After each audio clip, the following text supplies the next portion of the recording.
Okay, we're going to be talking about the Acts of the Apostles tonight.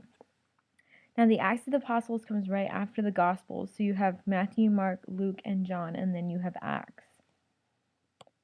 So, the first thing you need to know about Acts, it's the story of the early church. Whereas the Gospels were the stories just of Jesus' life and teaching, these are going to be the stories of the apostles and what they did after Jesus' death. It starts out with Pentecost, which is the birthday of the church. So it's the day the church was started. So that's why Pentecost is very important for us as Catholics, because that's the day that the Catholic Church started.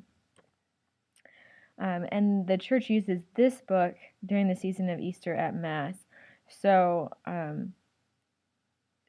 leading up to Pentecost. So Easter happens, and then we have Easter season, and most of the readings are going to be taken from the book of Acts during the second and first reading.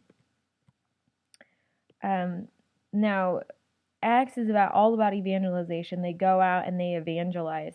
And the mission of the church is to evangelize, which means to spread the good news.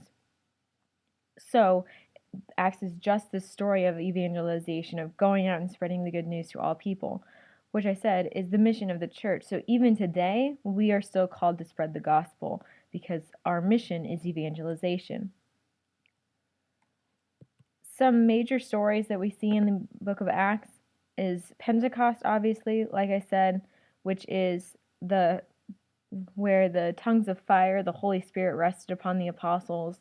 They started speaking in tongues, and then they went out and preached. That was kind of their beginning. Then the next is the death of Saint Stephen, who was the first deacon of the church, and he was stoned to death by Saul, who later became Paul.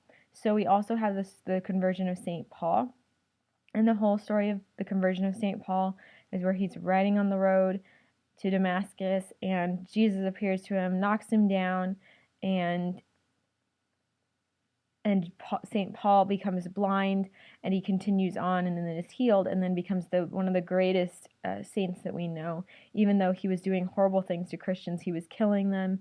He killed St. Stephen. And, today they're both together in heaven. The apostles go out and preach the gospel. And then St. Paul is taken to Rome to stand trial.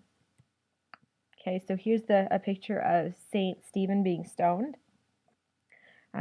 Stone is when they took huge boulders and just kept throwing them at them until someone was dead. So St. Stephen, because he was preaching the gospel, he was stoned to death. And then we have St. Paul, and this is a picture of him falling off his horse, and you can see kind of the light there representing Jesus. And he was the one that was persecuting the Christians, and he converted to be a Christian. And then the last is St. Paul is taken to Rome to stand trial. Eventually he is killed in Rome. He is beheaded.